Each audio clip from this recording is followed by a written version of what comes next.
The originally planned ending for the final chapter would have continued the Friday tradition in where the final scene would end with a dream sequence. So this ending that would ultimately get cut would continue the morning after the murdering of Jason, and it would involve Trish sending Tommy Jarvis across to the other house where the cops were at. So while Tommy went to fetch the police, Trish would notice water leaking from the second floor, where she would go investigate only to find her mother there. And her mother was of course dead, and in the original film you never see what happened to the mother. She died off screen. From there you'd see Trish pick up her mother to hug her, and behind them you'd see a blurry image of Jason Voorhees without his mask. Then you'd see the mother open her eyes completely white, like if she was doing an Undertaker impersonation. Next, Jason would swing down his machete to kill Trish, only for Trish to wake up the next morning to realize that it was all a dream.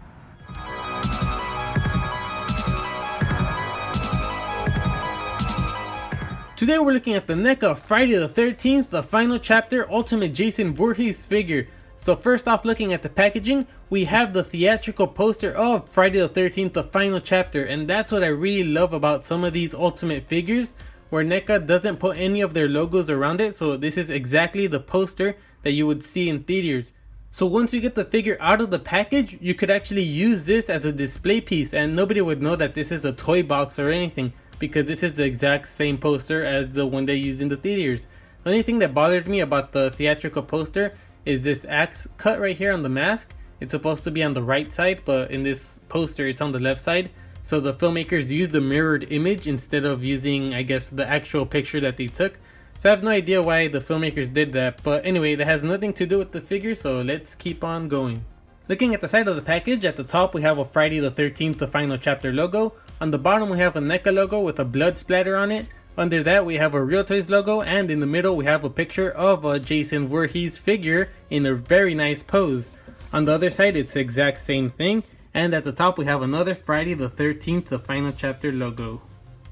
Looking at the back of the package, starting with the bottom, we have the Pamela Voorhees Tombstone. There's a bunch of dead leaves and we see the rest of the graveyard. On the bottom left, we have Jason without his mask and his machete carved into the side of his head, which is depicting the final scene of the film. And over here we have Jason holding a bloody saw. On the left side, we have a Friday the 13th, the final chapter logo once again, and we have a read-up on the film which says, after his revival in a hospital morgue, the hockey masked murderer fixes his vengeful attention on the Jarvis family and the group of carefree teenagers. Young Tommy Jarvis is an aficionado of horror films with a special talent for masks and makeup effects. Has the diabolical Jason finally met his match? Another great thing about this packaging is that there's a little window held together with Velcro that we can open, and we can get a peek of the figure himself. On the left side we have some great photography of the figure with the woods in the background, and this is really cool. Every single one of these Ultimate figures has this, and it looks like photography of the film, but it's the figure. That's how great the sculpting is. And right here we get a peek at the figure, and we see all the accessories it comes with the Pamela Voorhees Tombstone, all his weapons, there's a ton of them, and we see an extra hand and an extra head sculpt. Well, that's pretty much it, so let's grab our machetes and hack and slash this thing open. So the first thing that I want to bring attention to is this cardboard piece back here. This is what you get once you get your figure out of the packaging, and this looks amazing. You can see all the rain, you see the mud amongst the grass on the hill, you see the trail, you see all the trees in the forest. This looks so good. Usually figure companies only put a solid color, and they do that so the figure doesn't look like it's in a cardboard box, but NECA takes an extra step and they actually paint out a whole piece. So this looks so good. And the thing about these is that you could easily just put them in the back of your horror collection and it fits there perfectly. And this piece, of course, if you've seen the final chapter, it depicts the final scenes of the film. So before we get to Jason, we're going to have a closer look at all of his accessories. So the first accessory we're looking at is this corkscrew. It's a very nicely detailed corkscrew. It has all the little details of a real corkscrew, as you could see here. It even has that middle part right here. That looks really nice, and the best part is the tip because it's bloody. I really love the color of blood that they used for these accessories and on Jason, so that looks really nice. And this would fit in Jason's bigger gripped hand, so you would squeeze it in right here, Since in the movie you only see Jason do this motion, you barely see this item used. Since he shoves it into Crispin Glover's hand, that's all you see of it. So I don't think anybody would actually have this equipped and have their figure holding this accessory, but it's a very nice accessory for a very iconic kill from the Friday franchise. So the next item we're looking at is the meat cleaver, which was used to kill Crispin Glover's character. So it was both these two items that killed Crispin Glover. He got stabbed in the hand and then got the meat cleaver to the face. So looking closer at it, the brown handle part is pretty basic. It's just a piece of plastic. There's no detail at all to that, but the actual metal part has a lot of detail. There's two shades of blood. There's this little hole here and the silver paint. It looks amazing. The other side also. So at least the metal part has very good detail.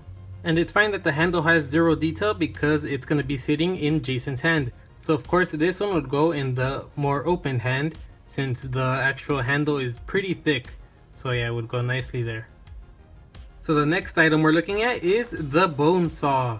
So if you remember from the movie, this is the bone saw from the first kill in the film.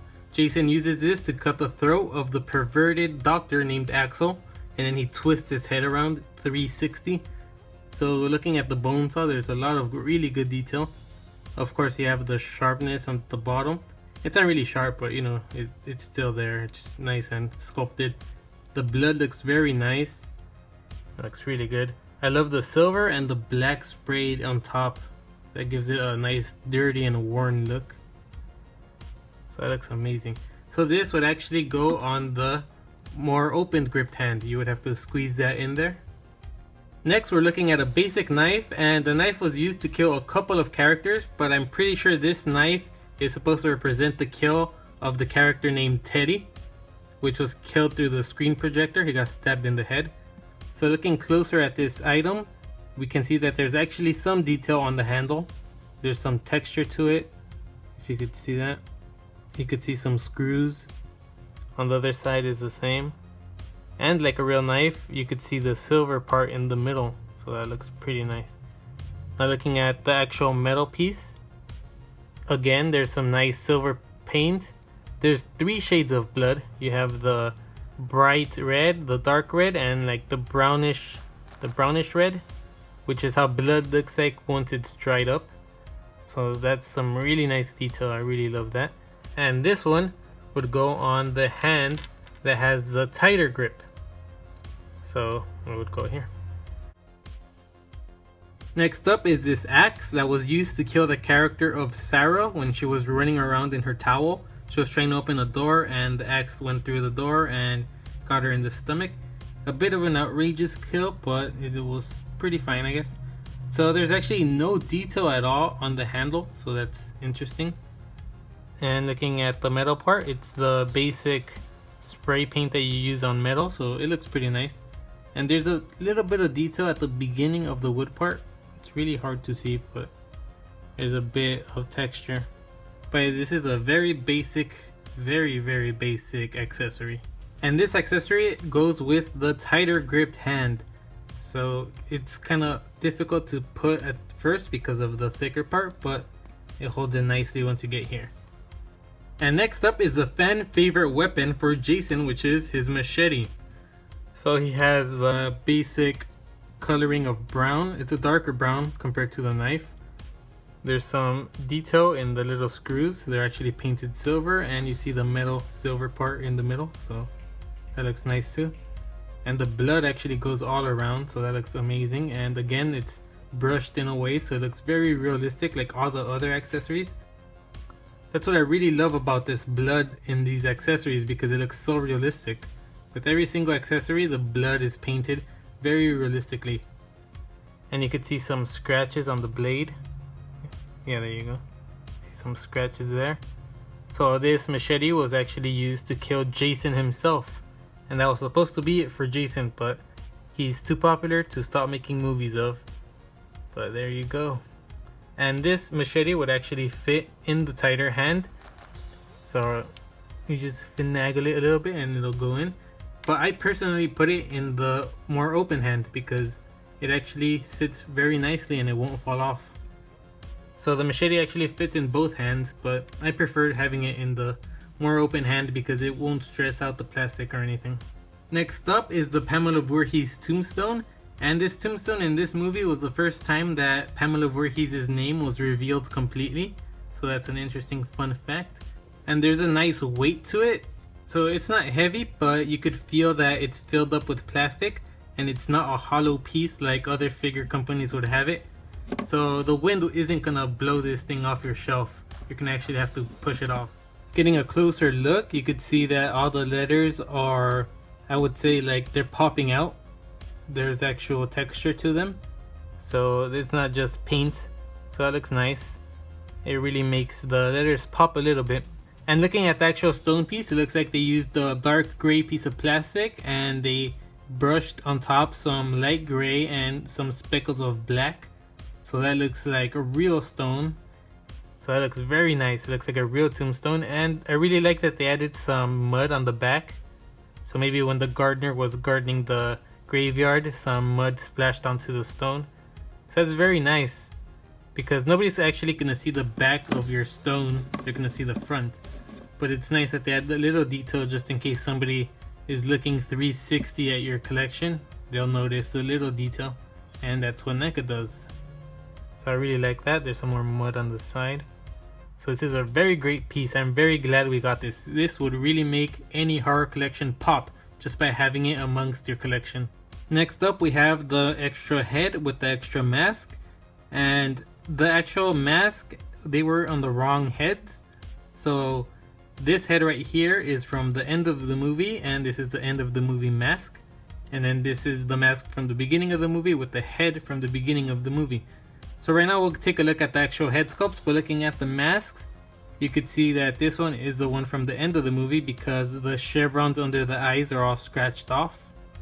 So in the movie, once the movie gets to the end, it's basically missing its chevrons.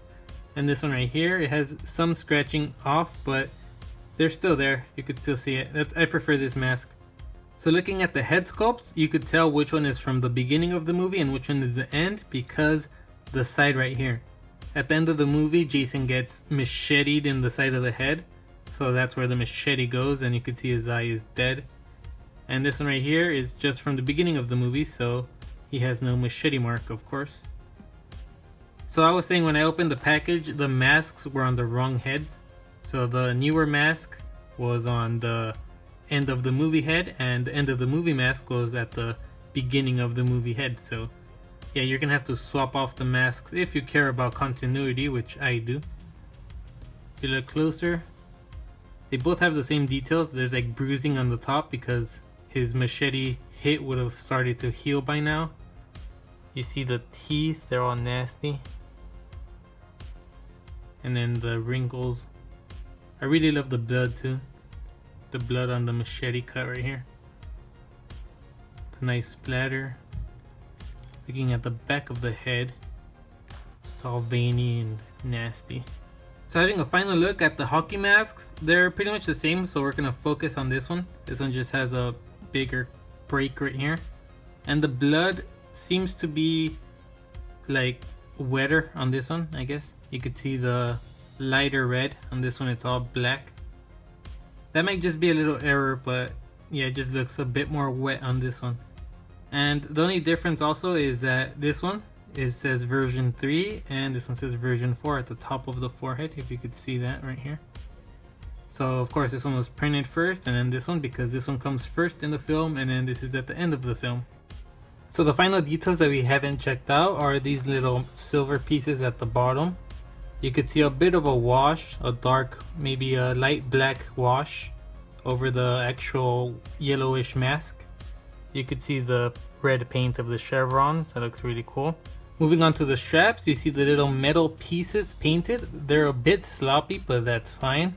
And then the actual strap has some texture to it, and they actually sculpted and painted some buckles in the back, so that looks really nice. I'm glad they added all that detail. And again, you see the V3, the version 3.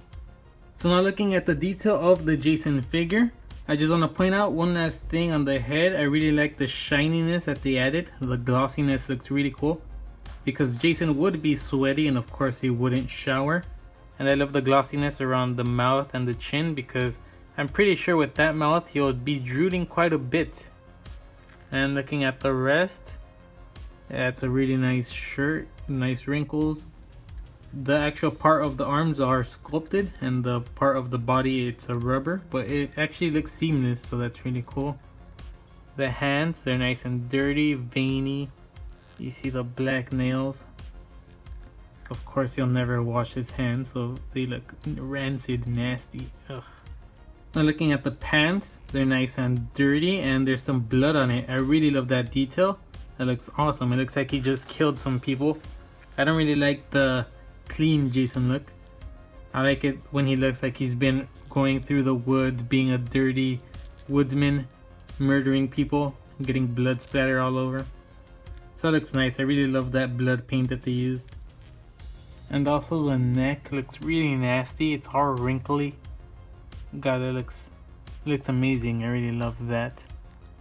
So it's like skin tone, but with some black paint to show the dirt of his nastiness. It looks like on the chest there's a bit of blood, but it's very light, so it's a subtle piece of blood. So the final piece of detail are his black boots covered in a bunch of mud. So I love the paint showing the mud. Since he's a woodsman, he'd be running through the woods all day getting mud all over. I also love that they painted silver the little shoelace holes. So that's very nice, and they actually sculpted some shoelaces at the beginning. So that looks amazing. You don't actually see the inside since this is a solid piece of the pants. This is some really nice detailing. And that's the bottom. So looking at Jason's articulation, he of course has the ball jointed head. And then he has the bend at the shoulders. He has a single bend at the elbow. I kind of wish he would have had a double bend, but whatever. Actually, the double bend would have hidden this joint much better. So yeah, I actually wish it would have had a double bend. You have the ball joint at the wrist. Yeah, that's it. So the same thing on the other side, the ball jointed on the wrist. And then the bend at the elbow, shoulder. There is a bit of a crunch, it's not a lot. And then you have the plastic piece right here. The hips, the hip joint. It barely moves, but it's fine, I guess. Jason isn't that athletic. Mine is a bit loose. It's not that bad actually, but it's, you know, it's decent. But you know, I just want to point out, I don't know if it's mine or if it's every Jason, but yeah, it's a little loose, but it'll still stand, so it doesn't really matter. And then you have the bend at the knees, so you have that. And then the shoes, actually they're articulated, but they hardly move. So that's a little disappointing, but whatever. You don't need that much articulation with a Jason, since he's just a lumbering man. Here's a quick comparison with the NECA Chucky and the NECA Freddy Krueger from Dream Warriors, and I feel like Jason might be a little bit too short or too average, because I think he should be a couple centimeters taller, since I feel like Chucky should reach him around the thigh area, not the waist. And I feel like Jason should be taller than Freddy, because if you remember from the movies and any other media, Jason is always taller than Freddy, and Jason is always tall in general. So I feel like in toy figure form, them being the same exact height doesn't look so right. But once you have them posed, it doesn't look too bad. Once you have them all in your collection posed and everything, it looks fine. But when you do an actual comparison, this Jason does seem a little bit too short. So my overall thoughts on this figure is that I think it's perfect in terms of sculpting, in terms of paint application, and in terms of all the accessories that we got. For example, we got a Pamela Voorhees Tombstone. I would have never thought that they would have included that, and this is a great accessory because it really makes your collection pop when you add this next to all your horror figures. And we even got an extra head, an extra mask. We even got an accessory that you don't really see in the movie, but it's tied to an iconic kill. So having this in your collection is really cool, because when another horror fan looks at this accessory amongst your horror collection, they'll instantly know that this is from the Crispin Glover death scene. So NECA really knocked it out the park with this figure. And staying on theme with that word that I keep throwing out there, perfect. This Jason, the final chapter Jason, is the definitive Jason Voorhees to me. Because all the sequels after this one, there's too many tweaks to Jason, and some tweaks don't work at all. Some are horrible. and the one from part 3, that was still like a test. So this Jason is where I think they nailed him down perfectly. So what do you guys think of this figure, and what do you think of this movie, the final chapter? And also, who's your definitive Jason Voorhees? I don't really mean who's your favorite, but who's your definitive, as in who do you think of when you think of the name Jason Voorhees? And of course, thanks for watching.